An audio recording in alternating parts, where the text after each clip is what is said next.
Malawi Brief. Akuluakulu adati utsi sufuka popanda moto. Izi ndi zimene ambiri akukamba pambuyo poti aboma atsutsa malipoti kunena kuti pali mpungwepungwe pakati pa Vice President a dziko lino komanso a President. Ndipo Times Radio mu programu yakulinji ya lero yaunikiranso nkhaniyi pamene idayitana kayiyatsa mkulu wa HRDC komanso alendo ena. Takhalani pomwepo. Ndiye funso nkumati kodi tizakhalabe mu nkhani zimenezi za president ndi wachiwiri wake kukangana kapena osakhalisana bwino mpaka liti, ndipo ngati zili zaboza izi zikuchokera pati? Ndiye mpulogalamu iyi tikhalanso ndi anthu angapo amene athandize kusanthula nkhaniyi, koma mu studio muno ndili ndi mzanga Wanangwa Chafulumira. Wanangwa wadzuka bwanji? Wadzuka bwanji. Inenso ndadzuka bwino. Nkhani ndi imeneyi ya ubale wa mtsogoleri wa dziko lino ndi wachiwiri wake. Si nkhani ya chilendo, kumalawi kuno khala ngati nkhani zimenezi zimachulukira. Koma ulendo uno 5 months into office, nkhani imeneyi ikuchokera pati kwenikweni kuti zingangoyamba kuti alipo anthu poti atola nkhani uno ati social media afika aboma mkata amene analemba kuzira mwa Saidi ya chief secretary anazuzula ndithu the media, so akatchula media I think it's in generic, kuti social media, mainstream media, kuti mumayankhula zinthu zabodza. Koma kodi anthuwa akungoziyankhula from nothing kapena from your experience as a media journalist, as a journalist ukuona ngati kuti zimenezi zikuchokera mwina pena pake zikuchokera pati? No, izizi tikaziona monga unanena poyamba mudza kuti pachichewa amati utsi sumangofuka, pamakhalabe kuti wina wake boyatsa moto. Nkhani iyi ineyo kuyamba kuiona kuti kutuluka kwambiri poyera anayitulusa ndi nzathu ku Zimbabwe uhobwero chinono amene amalemba kwambiri ndi mtolankhani odziwika amene anayika ndithu zambiri zimene zikunenedwa panozi. Koma patangolembedwa zimezi tisayiwale kuti panabwerapo mabungwe angapo, ndaonapo HRDC anayikamba nkhani imeneyi, komanso panali IUTM ngati achipani anatulutsa statement yodzudzula kuti ofesi ya wachiwiri kwa mtsogoleri wa dziko lino sikukhalisidwa bwino, ndi panalinso IUDF anatulutsanso zimene zinachitika mulungu wathawo. Soyeza kuti mwina azibaniwa sakanangotulutsa kata yanali ataona china chake.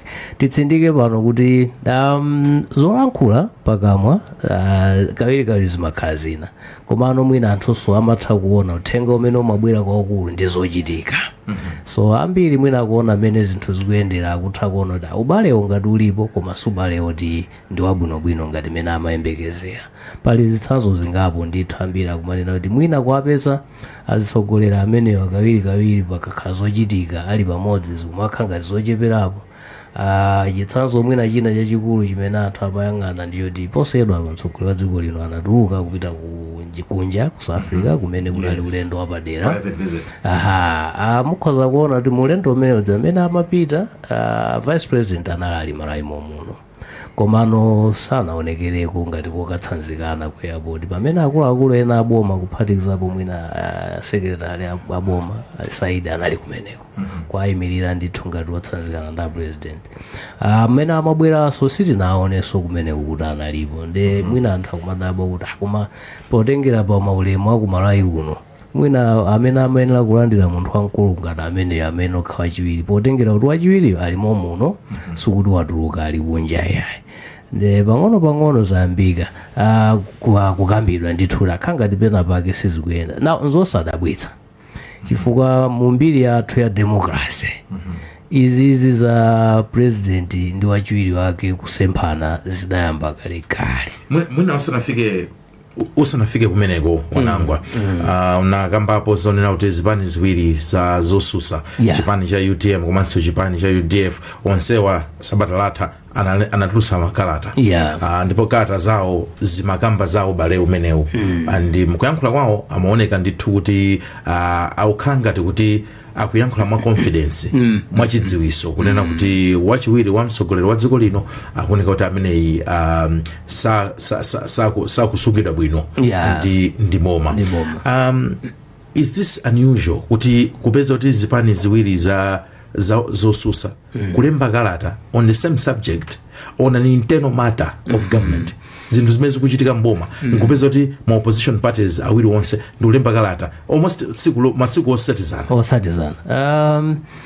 chifukwa choti anthu andale so tikhoza kuona kuti pepa mfake ndanena kuti mwina tisayang'ane kwambiri zimene anthu akulankhula koma anthu kungoyang'ana zimene zikuchitika zimapereka uthenga wako chifukwa chinanso chimene chikudabwitsa kwambiri pa nthawi ngati ino mmene zakambidwa ngati kalata imenedza komanso kalata iyi mwina aboma chimene akupanga kungotsutsa zina mwa zina zamkatikati mwa kalatamo ndaonapo amukitho parliament akutsutsa zoti a security sitinalande koma panali protocol ina imene amayendetsa kuti ipezeke kuti kaya akusintha ndaonanso kuti kalata imene yachoka ku OPC ikutsutsa zoti apempha kuti atole pasi udindo koma zina ndi zina ngati zolandidwa mwina maroles ngati Dodma yani sizikutsutsidwa komanso kuti ayi ubale uli bwinobwino palibe amene akutsindika panopa kuti yayi ubale ulipo komanso china chimene tidabwe ndi choti ku ofesi kwa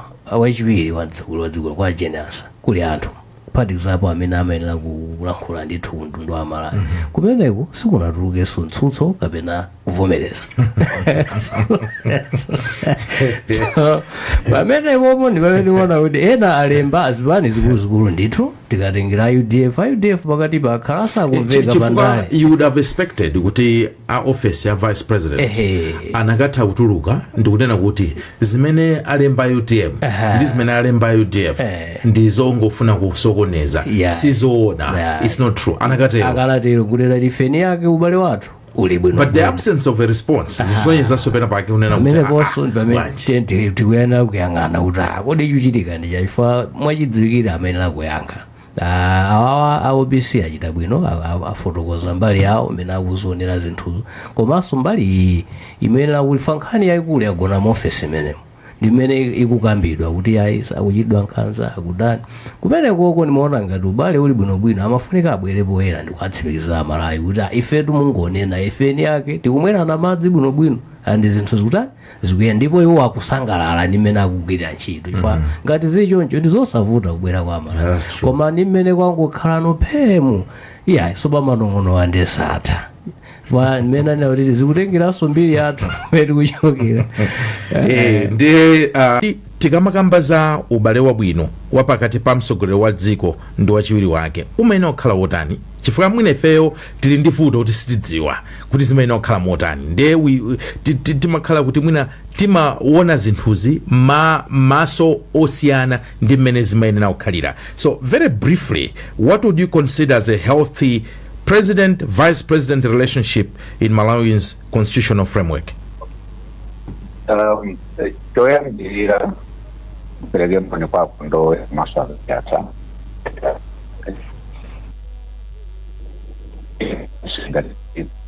na kuti office ya president na vice president so party ya vice president in the office ya lamulo the office ifanye kuti anthu amene amakhala m'maudindo amenewa amasankhidwa ndi lamulo kutanthauza kuti ili ngati dziko timaona kuti tili ndi executive siyapamba kwambiri timakamba ofisi iyi ene ulero kuti anthu atatu ndi chimene chimayenera kuti mu ofisi imene oyendetsa akuyenda kumakhala malamulo sakhala munthu pena maganizo the office imene ili yokhazikika ndi malamulo ati office malamulo era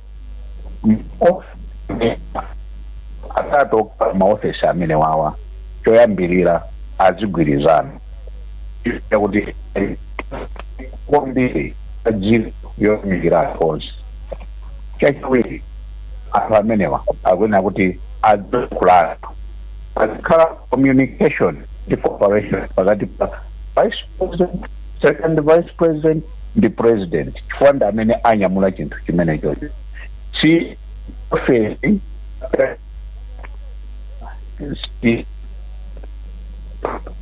kapena si chinthuso cha ndale koma ndi chinthu cha dziko.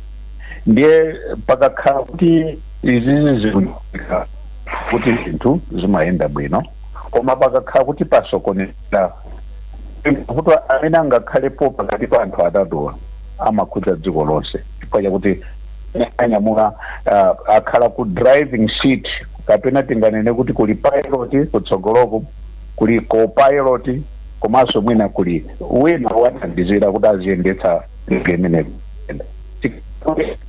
Payutsa sadachite bwino, palibe communication kuti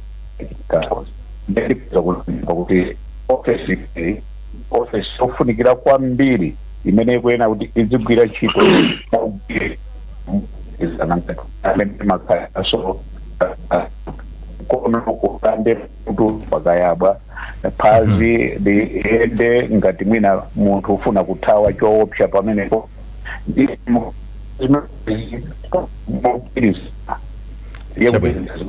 mpanda mokwizana kuti lamuno ndimalirira oyamba lija limafoka limalira kuti kulumikizitseni pamodzi kuti muyendetse dziko limodzi. Mapeto ake ndiye kuti dziko lija limakhala lofoka, ndipo chimene mumachiyembekezera kuti chikhoza kuchitika ngati dziko sichiyenda molingana madongosolo. Zikomo kwambiri Chaima. Pano tipite kwa Benedicto Kondowe. Benedicto Kondowe, ine funso lanu likhale losiyanako pang'ono ndi la Chaima. Kodi zimene zikukambidwazi mukuona kuti pa Chingerezi mati perceived or real, kuti kodi anthu mukuona kuti akungoganiza chifukwa cha mmene mwina kumene tikuchokera kumbuyoku, kapena izi ndi zinthu zokuti zikuchitika? Poyamba wayana tinene kuti tikatengera history imene wanangu wapereka sitinganene kuti perceived, chifukwa ndi imene history yathu ikutiwonesera kuti president ndi vice awo mapeto ake amakhala mwina amene anthu pakadali pano angoganizira, chifukwa chonena kuti pakhala ntchito zazikulu mwina president kutuluka kapena sama functions okhuza iwo kupezeka kuti vice president alipo koma wosapasidwa danga lina lilonse. So ngakhale kuti mwina office ya vice president anatuluse chikalata kusimikizira, koma mwina zimene anthu akuganiza ndi history yathu zikugwirizana. Ndimafuna ndingowonjezera pang'ono avayana kunena kuti tikalowa malamulo athu muona kuti constitution makamaka ndime ya 79, 8 and 88 ndi ndime zimene zizofunikira kwambiri pamene kukambirana udindo wa president vice. Mukapita ndime ya 88 imanena kuti mphamvu zoyendetsa boma zili manja mwa president. Koma mukayang'ana ndime ya 79 ikunena kuti vice president ntchito zawo zitengera zimene zayikidwa m'malamulo kapena nato parliament kapena zimene president angabasi, kutanthauza kuti ndi office imene imangoyembekezera kuti ndipatsidwa chochita kapena ayi. Ndi pamene mwina vuto lalikulu likubwera chifukwa chonena kuti constitution yathu sinathe kutambasulira mphamvu zimene vice president akuyenera akhale. Ndimafuna ndingopereka chitsanzo ziwiri zimene zofunikira kwambiri kuti debate yathu kapena zokambirana zathu zikhale ndi madziko abwino. Mukapita ku Tanzania, constitution ya Tanzania makamaka mukayang'ana article 47 ikupereka ntchito zimene vice president akuyenera apange. Kuphatikizapo kuti ngati president watuluka mu dziko, woyenerera kuyendetsa dziko ndi vice president. So mphamvu zayikidwa mu constitution ku Tanzania kumeneko ku Tanzania. Of course constitution yomwe imanenanso kunena kuti president atha kuonjezera ntchito zina, koma pongoyambira president wa vice president ali ntchito kale. Mukapita ku Kenya muona section 147 nayonso ikutambasulira ntchito zina zimene zayikidwa kale mu constitution yawo. Chimodzi chimene akunena chonena kuti deputy president ndi principal assistant wa president komanso ndi amene akuyenera apange deputize the president in execution of the presidential function. So kumeneko Kondowe kumeneko akumutcha deputy president osati vice president. Ku Kenya akutchulidwa deputy president. Chabwino. Awawa ndi ma terminology amene tinganene kuti synonym ife tikutchula vice president koma chimodzimodzi koma chimene ndikunena ndichonena kuti kwanza ku Kenya monga ku Tanzania pali mphamvu zina zimene zinayikidwa kale m'malamulo zochita pamene kwathu kuno ndi office imene yakhazikitsidwa kuyembekezera president kuti ampase chochita. So pamenepo ndikukhulupirira kuti ndi pamenenso pali vuto lalikulu malingana ndi history imene takhala tikuyendera kuyambira 1994 kuzafika panopo. Tinene kuti constitution yathu amene amapanga anati ndi chikhulupiriro chonena kuti munthu amene azisankhidwa kukhala president akhala reasonable.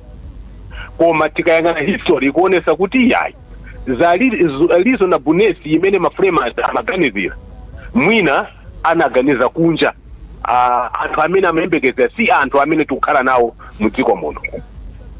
Ayi mwayifotokozera bwino ndithu Kondowe. Tipite kwa akayiyatsa kodi nkhani mukayimva mukumaona kuti ndi yandale kapena ndi ya personal kapena ndi institutional kapena so taonena kuti constitutional?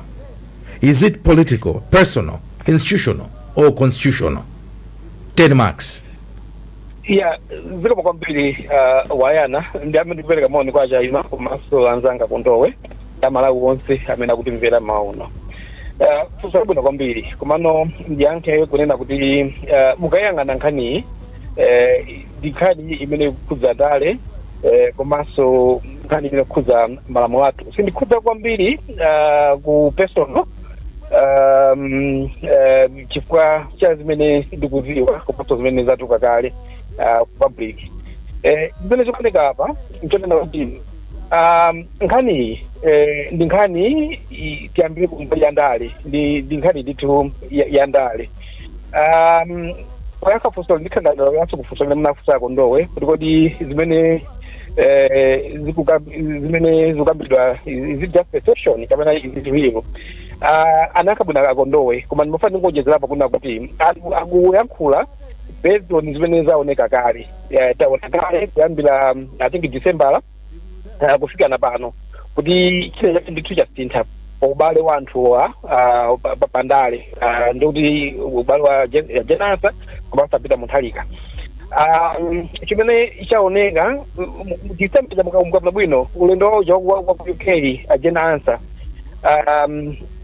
apita Mutharika anayankhula kunena kuti ina Jenasa anandiuza kuti agwirizana ntchito ndalama zawo osati ndalama za boma. Zimene zinakhanga zasutsana ndi zimene iye adayankhula anamalomba komanso statement imene machoka ku office kwawo ngati kwa Jenasa. Ndiye kuchokera nthawi imeneyo tikuonabe ndithu kunena kuti pakhala ngati kusemphana ndithu kwakhala ngati kukulira.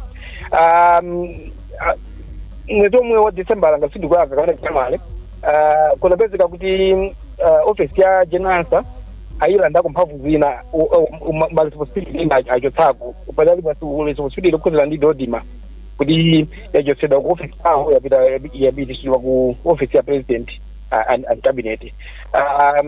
Sikapita nthawi tinazaonanso kuti department yoona za public sector reforms nayo inasunthidwa. Zimene zonse zinapereka mafunso kuti chuchitika ndi chani. So zimene akunena anthu it's not really zinthu zimene mwina they are baseless. Ndithu zoti zili ndi basis and the basis yake ndimene iyi kuchokera nthawi imeneyo kufika na pano paonekabe ndithu kukanganuka taona funding machitsanzo yachepetsedwa. Tukapa za security of course apita mkristo anayika dressing nkhani kumabe zikubereka mafunso kunkhani zimene za security komanso nkhani ya delegation yomweyo. So ndithu zimene zili based on observable facts. So kubwera funso lija is political komanso is constitutional. Kumbali ya constitutional afotokoza bwino akondowe kuna kuti office iyi ndi office imene ili delegated office ikudalira mtsogoleri kuituma kuipasa chochita ngati ubale wasokonekera pakati pa awiriwa ndikuti office imene ikhala kuti basi ili padzuwa sazikuluzida chochita atizotsatira zake. So ilomga zinthu zina zichepesedwa ngati security ka funding ya office ya vice president is not ring fenced. The funding is protected. Yeah, it's also based on my political intentions.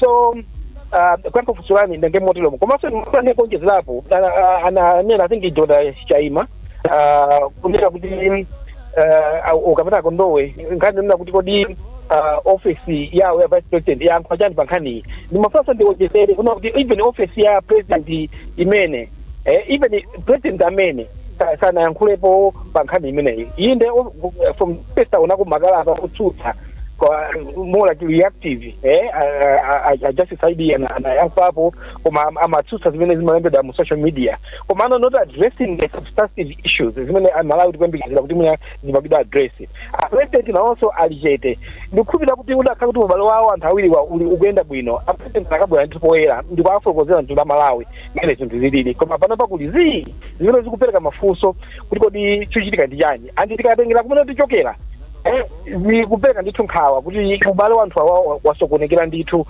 chifukwa pali pateni imene anayifotokoza onangwa komanso Benedicto pateni ndithu imene yakhanga establish kwathu ku Malawi pano pankhani ya Jenasa ikutsatira pateni yomweyo kuna kuti zimayamba choncho zinthu zake izi kupezeka kuti sakutumana sakupasana chochita komanso mafanga public functions ngatawa kupezeka kuti vice president akupangita sideline moti ujeni mwina vice president akachita represent president kupezeka akupeleka kuti nomenewo kwa junior minister. So ndizinthu ndithu zimene zikuoneka and our fear our concern njoto kuti zikukhanga zikutsatira pattern imene iyi and ngati if this is true ndoti tiwajembekeze ndithu kuti ubale umenewu kokathera kwake sikukhala kwabwino.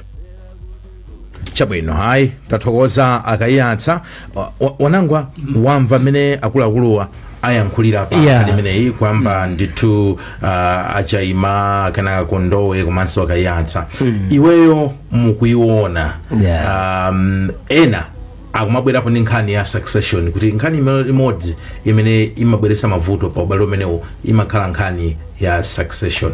I don't know kuti ndi nkhani ngati yonena kuti unayiunikira pamene timakonza programu iyi kunena kuti ndi nkhani yonena kuti is relevant tokambira naso. Ndizoona andi amene akuganiza modiro musakulakwitsa nkhani imene imavuta kumalawi kuno makamaka pa ubale wachiwiri komanso ndi mtsogoleri wa dziko imagona kwambiri kuti zipani sizimakhala ndi ndondomeko yokwanira yoti kodi akachoka awa akadzalowe ndani. Apapa manongonongo manena kuti ayamba mwachangu mwina miyezi 5-6 chilowereni boma ayamba kale pamene mwina mbuyo muzimachedwerako pang'ono chifukwa chani chifukwa choti kungoganiza anthu akudziwiratu kuti zivute zidani malinga ndi malamulo a dziko lino amuthalika sazayimaso because amaliza matemu awo ndeni mwachidziwikire kuti kumbali ya ku DPP kukufunika kupezeke munthu amene adzapite patsogolo kuyimira chipani 30. Now ngati palibe dibulani yokwanira kuti kodi mmene chipani chakhalira kuti kodi amene atadzalowe mwamuthalika ndani tiyembekeze kuti kukokana kunde kukhalapo chifukwa anthu nkhani yake ndiyoti mwina ndisendere ndine kufupi ndi mpando ndisendere ndine andi china chimene chikhoza kuti chayambitsano mavuto amenewa mwachangu chikhoza khala chidi chimene kuti anthu akuyembekeza kuti ndizodziwika kuti amuthalika sangadzaime malamulo sakualola kufika 2030 ndi kuti kuyenera kupezeke munthu amene atumphuke.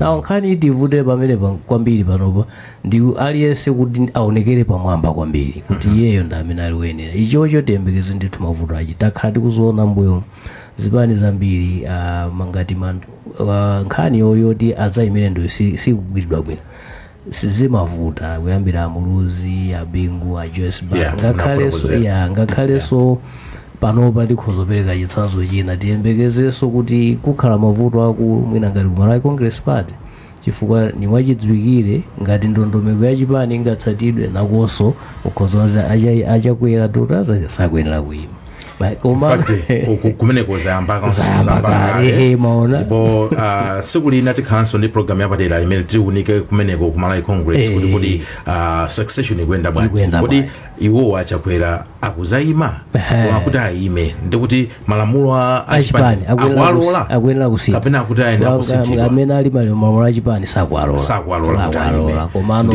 ndikuti akuyenera kusintha kumenekonso tipitako akhala ngati kuti munawerenga ma constitution angapo, munakambapo za ku Kenya, munakambapo za ku Tanzania. Kodi kumeneku anzathuwa maubale wawo nawonso amakhala ndi gule amene amachitika kuno, chifukwa kuno sitikungokamba za awiriwa, tukamba za mbiri imene yakhala ikuchitika ya president ndi vice president. Kodi anzathuwanso nawonso ku Kenya, ku Tanzania, kapena kuti ku Zambia, madera amene maiko oyandikana nawo nawonso akumakumana ndi mavuto amenewa? Ayi, mukayang'ana maiko amene ndatchulawo muona kuti mbiri yawo mbiri yabwino kwambiri, chifukwa chonena kuti mphamvu za vice president kapena deputy president monga amene maiko ena amatchulira zili mu constitution. So ngakhale kuti mwina president asanampase udindo wina amakhala kuti vice president kapena deputy president ali ndi zochita kale zimene zili malamulo, zimene zimapereka mpungopungwe umene ku Malawi kuno umapezeka. Ndinanenapo kunena kuti kwathu kuno president pachisanzo akamatuluka amatha kusankha mwina nduna ina vice wake alipo, chifukwa chonena kuti constitution yathu imapereka mphamvu kwa president kupanga delegate. President ali ndi mphamvu kusapanga delegate. Amene kwanzathu zimachita zimaziwikiratu kunena kuti president akangochoka vice president akulowa m'malo mwake, sizimakhalanso zokambirana. Michael Kayatsa, mukaona nkhani zokhuzana ndi ndale komanso mukaona mene zinthu zikukhaliramo, tiyambekaye ndi ofesi ya vice president kenaka tipita ku ofesi imeneyi ya mtsogoleri wa dziko lino president. Ena amakhala akufunsa kunena kuti kodi nthawi zambiri zimaoneka kuti vice president amene amaphinjika, kodi nkotheka kuti mwinaso vuto lithu amakhala vice president ofesi imeneyi, chifukwa kawiri tikamayiona nkhani imakhala ngati kuti ndi uyu poti ali ndi mphamvu ndi mtsogoleri ndi amene akuphinja nzake, ali ndi mphamvu zotha kugwiritsa ntchito lamulo, kapena kuti mphamvu za executive kuchosa funding ndi zina zoterozo. Chifukwa treasury kaya minister of finance onse wakuchita report kwa iyeyo, samachita report kwa vice president. Koma kodi nkuthekanso kuti office imene itobweresanso zitopotoko pandale? Yeah, fuso kuna kwambiri. Kuyankha mwachidule tingathotere kuno zotheka ndithu kuti vice president angatesokhala kuti ndiye okayambisa zitopotoko. Takhakuona mbuyo mu nkhani zichokera kwa vice president or mwina zochita za vice president zikupereka mwina power pakhani zosiyana-siyana. Mwina kungopereka kuchitsanzo nkhani zimene chilika December ija chingatokhala chitsanzo chabwino kuti mwina office imeneyi inabweretsa zitopotoko, chifukwa nkhani ya ulendo wa vice president kupita ku UK ndi nkhani ndithu imene inagwedeza dziko, komanso mwina kuisa ntchito chizungu kugumulisa into distribute office ya ya upresident ngati manager kuti vice president zinazamveka kuti akuita UK ndi delegation ya anthu ochuluka, komanso zimamveka kuti akutizama zambiri za Malawi pamaveka kuti mpaka 2 billion kozi kutabulano kuyankhapo kupali ya boma tinaona anamamba adabwera ndi kuyankha kuti zimene zikunendedwa sizoona zona zake inzakuti anamalomba ngati mtenderi wa boma anabwera kuyankhapo pakati mene kukhanga tino kuzimisa moto ichotatizika chakutero kuti kukhanga kuzimisa moto kuti moto wayaka kunjaku ayi khanga kuti mukundimva akayatsa khanga tipena pake amenewa sakumveka pa line pa tipite kwa Achayima mukundimva yayi ndikumva chabwino tipite kwa inu Dr. George Chayima ku nkhani ya ndale kungopitiliza pamene nafunsa akayatsa chifukwa khanga tikuti I think sitikutha kuwamvaso ambiri takhala tikumaona nkhaniyi kumaso kwambiri kunena kuti president mwina ndi amene amafinya office ya vice president ndeni mafunsa kunena kuti office ya vice president nayonso itha kupanga contribute ku ubale unongeka pakati pa anthu awiriwa ndipo ngati angachite contribute atachita contribute motani mene ndinanena poyambikira muja maofisi amenewa mumakhala anthu ndipo a president ndi munthu yes a vice so ndi munthu yes pamene papa palibe ngelo pakati pa awiriwa kwa aliyense akhoza kulakwitsa ndi kuyambitsa vuto mu chinthu chachikulu chokhudza dziko ndiye kawiri chimene chimachitika molingana ndi system imene yakhazikika chifukwa ndi system tu ngati president aliyense amapezeka kuti akukhala ndi vuto ndi vice wake ndiye kuti ndi system imene m'malamulo mulibemo ndiye nthawi zina system imeneyi imabwera chifukwa cha ndale pakakhala ngati makamaka nyengo yovuta ngati imene ilipo pakali pano chifukwa ndikuti kuti ndi nyengo yovuta pamene president ali akutumikira mu last term this is his final term na president sazayimaso pa mpando wa president pamakhala mavuto akulu ikakhala situation ngati imeneyi chifukwa chakuti president amakhalaso kuti ali ndi chiyembekezero chake kuti ine kamazasiya udindo ndifuna kuti wakuti ndi amene atathe kulowa m'malo mwanga sangathe kuvomera koma zimene zimachitika komanso pambali pa pamene popo vice president amakhalaso akuyang'ana mpando omwe uja wa bwana ache kuti akachoka apapa wobwera pamene pa wachiwiri wache ndzakhala ndine ndiye nayenso amakhala kuti ali ndi njira zake zofuna kuti mpando umene uja aupange secure kuti akakhalepo chabwino pambali pamene popo mbali mu chipani chija chimakhaso ndi anthu ena amenenso akufunitsitsa mpando umene uja ngakhale kuti ali kutali ndi udindo wa vice president ndiye zimene zimabweretsano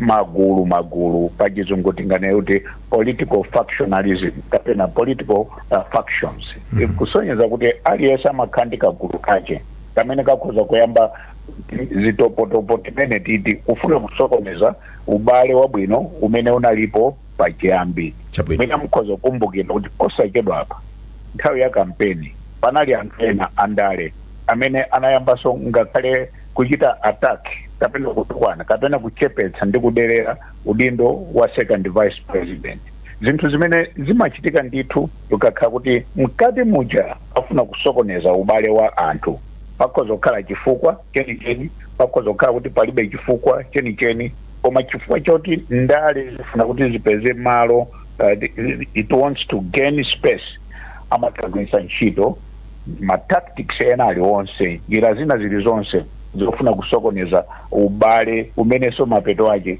umakhala kuti kusokoneza kayendetsedwe kabwino ka dziko ngati mmene zili pakali pano chabwino Achayima tipite kwa Michael Kayatsa 2 minutes titani chimene chikufunika apa ntonena kuti office ya president komanso dikati office ya president sindikungwembeza kalata choka secretary pofika ndithu ngakhale president abwelepo woyera achita address nkhani ngati zimenezi atiuze kuti kodi ubale wawo uli bwanji ndi ajenasa komanso kupatulapo pofunikanso ndithu kuti iyambe kuganizira kusintha malamulo imene wafotokozera zanga Benedicto kuti malamulo athu so akuchita contribute kumavuto amenewo amene amabwera ku office ya vice president tione ndithu constitution yathu ija magawo amene akhuza vice president ka 80 81 ndi 88 ndiye nawo kuti kodi tingasinthe bwanji nchonga chokuti office imeneyi ikhale ndi office imeneyi protected, ikhale ndi malisiposite omveka bwino mu constitution yathu kuti zikakuta motani kuti ubale wawo wasokonekera pakati pa anthu awiriwa izikhale ndi office imene izigwira ntchito yake komanso kutumikira Malawi moyenera. China chikhale chonena kuti pakufunikiraso kuti mwenaso tiganizire kuti kupatula kusintha malamulo kodi china chimene chikuchitika ndi chani mapaka kunkhani ya funding chifukwa pamene funding yachepetsedwa ndiye kuti office imene sitasogwira bwino ntchito, visibility yake sioneka, phindu lake kwa Malawi sioneka. Mwenaso tiganizire zosintha malamulo athu kuti office imeneyi izikhale ndi protected funding imene ndi license kuti ubale wawo ukhala wasokonekera komabe izikhale ndi funding yokwanira kuti azisogwira ntchito yawo bwino, komanso nkhani za security zofunikira ndithu azikhala ndi security yokwanira. Ndikhulupiranso kuti chingatokhala chinthu chabwinonso kuti kupita chitsogolo mwina tikonze mavuto amene alipo kunena zoona tili mu nthawi imene dziko lathu lili pa mavuto akulu kwambiri andi mavuto okuchuluka kwambiri ndi okhuza ndi chuma. Pamene tikulimbana ndi mavuto amenewa we cannot afford kukhala ndi conflict pakati pa vice president ndi president. Sindikhulupirira kuti conflict imeneyi ingathe kutithandiza ngati dziko pakuti ndithu kuti pakhale ubale wabwino pakati pa president ndi vice president, and that's why it's important kuti ma-issues amene alipo apangidwe address nchionga choti tiyende limodzi chitsogolo ngati dziko. Chabwino, atathokoza kwambiri Michael Kayasa kuti lero munavomera kuti khale limodzi zikomo kwambiri. Ndipo pomaliza nkhani yokhuza kusagwirizana pakati pa vice president komanso a president a dziko makamaka ku Malawi kuno zimenezi sizachilendo ndipo sizimatha. Inu mukuona kwanu mukuganiza kuti izi zimakhala chomwechi chifukwa chani? Perekani maganizo anu mu comment box kuti tithe kugawana nzeru. Makoma nonse.